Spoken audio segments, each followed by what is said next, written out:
What's up, guys? This is Excessive Car Stuff, and today I have the final review of the March Wave for Speed Champions, and this is the BMW Double Pack. So, this is an awesome one. Both these cars are great, so this might be a little bit of a longer review since I have to review two cars, but yeah, let's jump into this thing.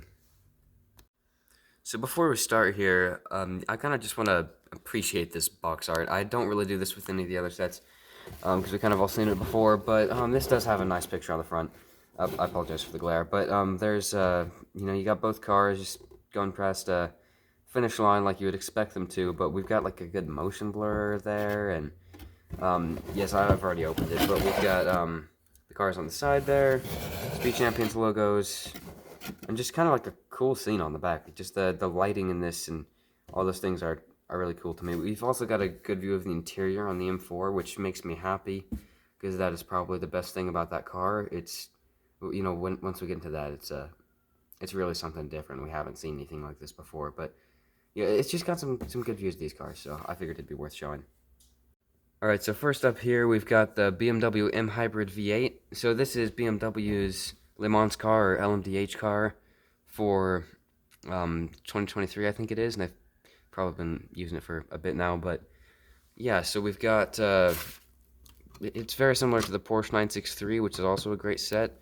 I'd suggest that one as well from last year. So we've got new tires though, so that's good.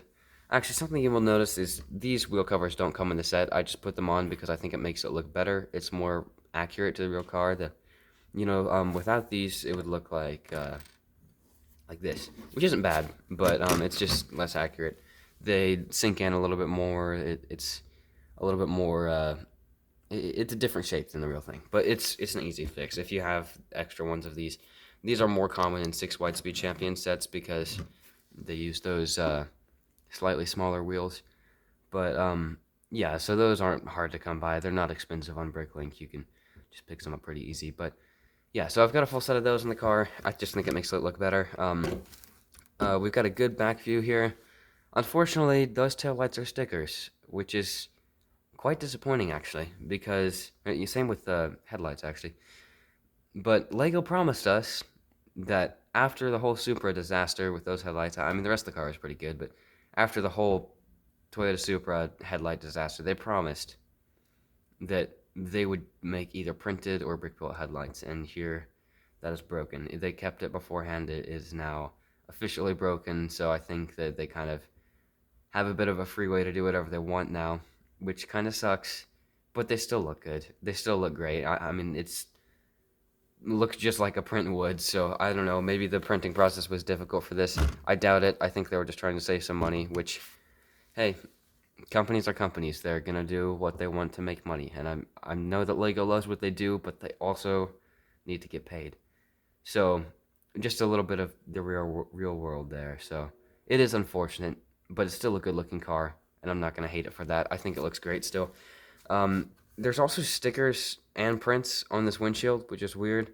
It is clear back stickers, so take it or leave it. I think that they look okay on this one, but yeah, still a good car, great looking car.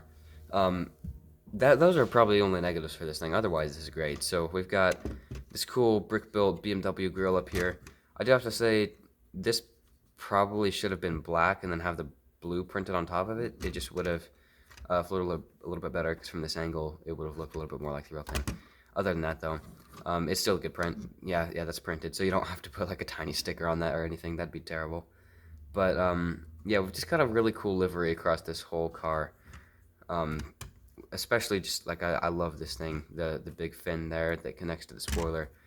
Um, Probably just for stability in those 24-hour races, but just these big stickers on them, and that's the kind of thing about this car. Both these cars, really, a ton of stickers, just a ton of them.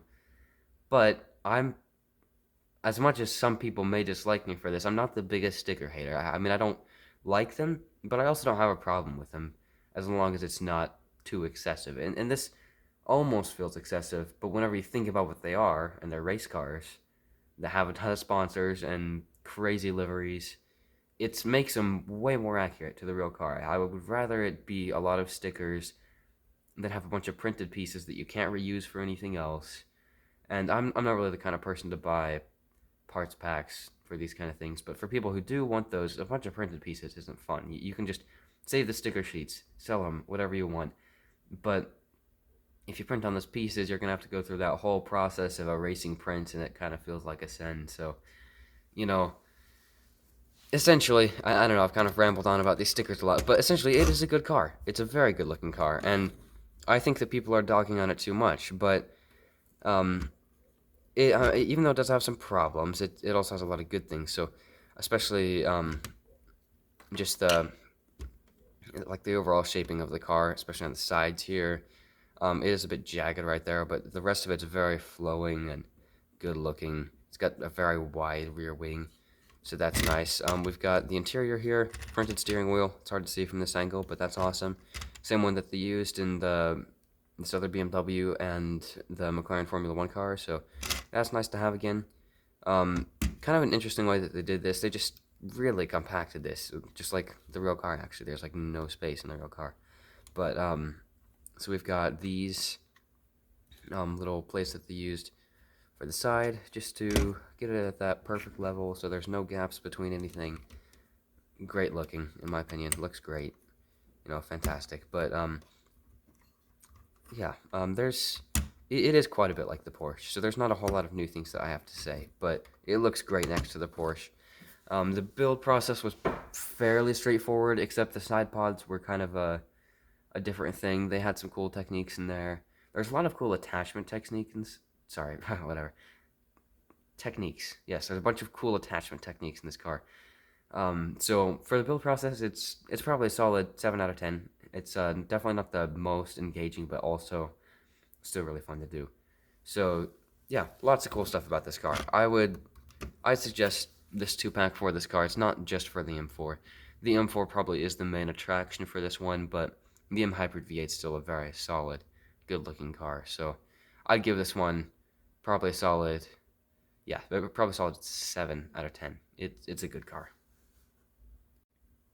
So here we've got the BMW M4, the GT3 version here, and I have to say, it doesn't look as good on camera as it does in real life, and that is the thing that kind of hit me whenever I first saw this 2-pack. I had slightly hard feelings towards this 2-pack at the start, but as I looked at more pictures and saw some more things about these cars, and that um, whenever I actually like I knew that these cars existed before this 2-pack came out, but after I kind of studied the cars a little bit more and looked into the design of them a little bit more, it made me appreciate them. So they are more accurate than they seem to be on the box art. The box art is good, but sometimes angles on Speed Champion sets, like man, like with the Pagani Utopia last year, that box art did not do it justice. It's a good looking car, but the box art made it look terrible. It just got it from like the worst possible angle. So this isn't the worst possible angle, but you know, still a great car. It looks way better in person. So that is one of the things if you're doubting this set.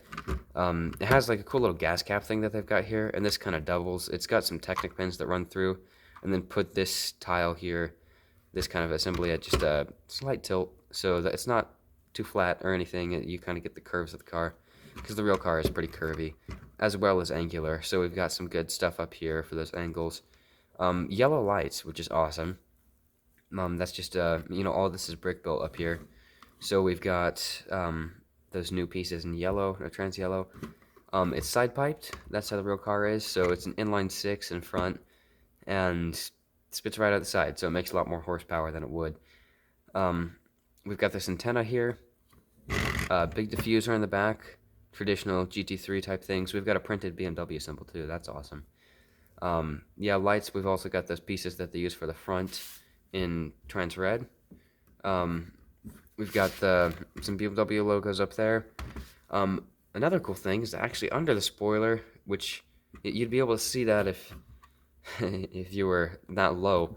But we have sponsors under the spoiler. So it's the BMW Performance parts. Perfor and Mance kind of look like two different words. Obviously, performance is one word, as long as I've taken my English classes correctly. But yeah, so it's a very wide spoiler, and that sticker separation is a little bit annoying, but I don't really care that much because we're not going to see it that much, and it's not the biggest deal in the world. I mean, I have terrible handwriting, so who am I to judge? Basically, good looking back here. I really do like the back of this car. What they've done here with the kind of that, just to recreate the livery and some brick built stuff and spare on the stickers a little bit, that's nice. New tires, once again, I put those new pieces on. And yeah, let's get into the interior, because that's probably the main thing in this car. Oops, shooking around. But also, yeah, the minifigures on the set are really cool. I believe that they're actually using the same print for each minifigure, or maybe slightly different. I remember, yeah, yep, same print. They've got the little white over here, black over here. But yeah, same print on each, just one's red, one's blue. So good looking minifigures. And you know, being resourceful, since I expect that the suits in real life are probably pretty similar. But so the interior of this car, we've got the printed steering wheel, 2 printed numpads, which is nice. Part of a roll cage here, another roll cage piece with those classic space pieces from like the 70s, which they're still using, so I love to see that. We've got just some other details down there that are kind of hard to see, but we do have it tiled off down here. So that's nice to see. With those new chassis pieces, we've been able to really fill that in and not just have like the bare bones on the bottom of the seat. So it's a very good interior. That's probably my favorite thing about this car. It's just very clean looking, but at the same time, keeping kind of like the messy but cool look of a GT3 car. It's, you know, kind of just performance based. It's not the prettiest car ever, but I think that it's still pretty because Lego managed to get pretty accurate with this. So yeah, I'm enjoying this one a lot. It looks great next to the Vantage GT3 from a couple years ago. I mean, the liveries on both cars match pretty well, so they look great next to each other anyway. And they race in the same race sometimes, 24 Hours of Le Mans. So yeah, I mean, they're both great display models. Probably have pretty good playability. I don't think about that kind of thing that much, but if you do, it's probably a great one to get. They're both pretty durable cars. On the LMDH car, I would maybe just worry about losing that little fin piece. The tiny little piece that they use to make the fin, because it is just kind of wedged in there between those 2 studs. But other than that, both these cars are pretty sturdy. They're not going to fall apart very easily. So, yeah, let's kind of wrap this up into a final review here. Alright, so here we have our little final thoughts here. So I'd say that this is a set worth buying. It is $44 in the US, which is kind of expensive. But, I mean, I think that there's been some $50 2-packs at some point, and they did have slightly bigger cars, but these are 2 full-size cars. They feel pretty solid, like they've got enough pieces in them. There's 7 bags in this set, so that's quite a bit. You've got 3 sticker sheets. One of them is just a very small one, and the other 2 are pretty massive. But yeah, the clear backs have their own sticker sheet. But yeah, so I'd say it's a solid 8 out of 10, maybe more actually. It's a very good set. The other thing I want to mention is for pieces such as these here that are opposite from each other, and that have like coordinating pieces with them. Same with these on the LMDH car. Do not fear for any parts collectors out there. There is the alternate pieces inside of the build. So inside of the Le Mans car here and the M4, they have the coordinating pieces in those colors. Same, and not just with those, there's plenty of other pieces that they do it with, like these little new pieces here. But for all those new pieces, they've got the coordinating ones, so you don't have to worry about like scouring Bricklink for the other side. So that was nice to me, because I'm going to use some of those pieces at some point on my Porsche 911 GT3 RS, which is coming up next. I'm doing it in a, well, actually, I'll just give you a slight sneak peek because I got it right here. But I'm just going to show the back end. But we've got these orange wheels here, using a rubber band for the taillight, which is a Bricks, Blocks, and Mocks technique if you guys watch him. It's still pretty incomplete right now, so I'm not going to show the full thing. But yeah, stay tuned for that because that's going to be a cool video. It's kind of a unique car since I think there's that particular spec is only on like one of them or something like that. I don't keep up with all the specs, but I know it's not very common. And for all the GT3 RSs which I've seen, which I've actually seen quite a few of them, I haven't seen any like that. So yeah, I'm excited to show that video. Stay tuned. Whenever the new sets come out, which we don't even have pictures of yet, but you know, I'm kind of a hopeful person. Whenever the new sets come out in the summer, we've got a June wave and an August mini wave. So whenever those come out, I will be sure to review those. And yeah, I'm getting them all. I'm growing the collection. So thank you guys for watching. It's helping out. Obviously, you know, it's uh it's not like the most productive thing ever, but I think it's kind of fun just to have a channel even if I don't upload too often. So thank you guys for following. I really do appreciate it. So that's it for the wave here from March, and I'm gonna probably have a video where I have all the cars, and I probably won't rank them because I don't know if there really is a worst car in this wave. There's like none of them are bad. They're all good cars. There may be some that are better than others, but I'll just have a little review on that. So thank you guys for watching. Stay tuned for more. See ya.